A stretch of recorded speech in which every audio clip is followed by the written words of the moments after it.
chers membres du club confidentiel et premium, je vais donc vous donner la recette et surtout la méthode de fabrication de la nourriture pour poissons rouges, pour carpe et tilapia. Alors tout d'abord la méthode. Qu'est-ce qu'il te faudra pour la réaliser? Il te faudra tout d'abord un mixeur, du papier sulfurisé, un four ou du soleil. Alors tu vas voir, c'est très simple. Dans un premier temps, donc, on va mixer les ingrédients afin d'obtenir une pâte homogène. Ensuite, dans un second temps, nous allons étaler la pâte ainsi obtenue entre deux feuilles de papier sulfurisé à l'aide d'un rouleau à pâtisserie. Si tu n'en as pas, tu peux utiliser par exemple une bouteille en verre, ça fait très bien l'affaire.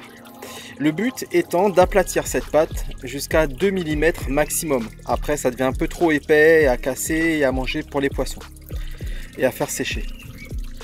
Donc la troisième étape va consister à faire sécher la pâte que tu auras aplatie entre deux feuilles de papier sulfurisé au soleil s'il fait chaud ou dans un four à maximum 40 degrés. Si tu as un déshydrateur, c'est encore mieux.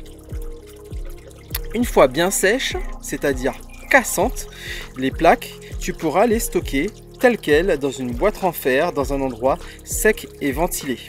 Ensuite, il ne te restera plus qu'à les émietter en petits morceaux avant de les servir à tes petits protégés.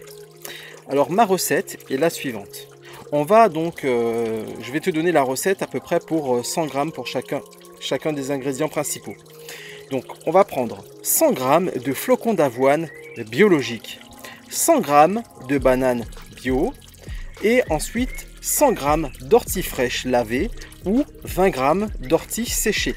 Si tu cherches à savoir comment faire sécher des orties, tu trouveras une vidéo sur ma chaîne où je t'explique comment procéder. Cela te permettra par exemple de pouvoir confectionner la nourriture de tes poissons hors saison des orties. Donc ensuite on va incorporer tous ces éléments dans le bol du blender ou du mixeur et on va tout hacher en pâte. Une fois que tout sera bien mélangé sous la forme donc d'une pâte, il ne nous restera plus qu'à donc étaler cette préparation entre les deux feuilles de papier sulfurisé comme je te l'ai expliqué préalablement.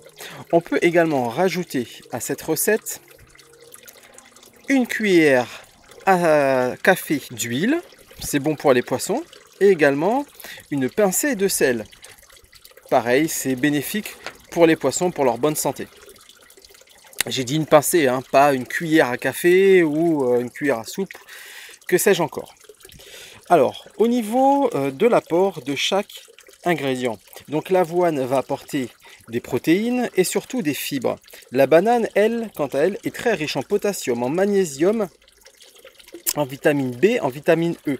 Et elle permet aussi de lier en fait les différents éléments de la préparation. Ensuite, donc l'ortie, c'est l'élément principal au niveau des apports.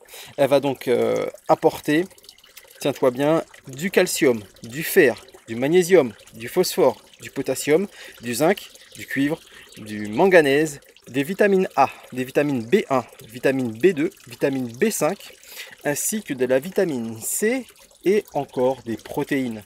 Optionnel, on peut rajouter une cuillère à café d'huile, c'est bénéfique aux poissons, tout comme une pincée de sel sans fluor, sans aucun additif.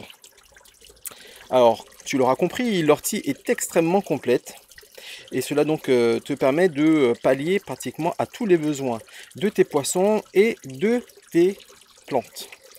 Alors si tu la récolte fraîche, on va privilégier donc les feuilles plutôt que les tiges et donc en plus la banane va apporter un boost en potassium supplémentaire qui va être indispensable notamment en période de fructification et de forte croissance des plantes. Alors ma recette apporte tous les éléments qui composent les aliments Fish Plant que je te recommande au niveau de l'alimentation que tu peux trouver dans le commerce, à l'exception donc de la cendre que je n'ai pas mis dans ma préparation, ainsi que le sodium. Encore une fois, je le répète, cette recette est adaptée à des poissons omnivores à tendance végétarienne, comme le sont les poissons rouges, les carpes, les tilapias, ce qu'on appelle les poissons japonais, etc.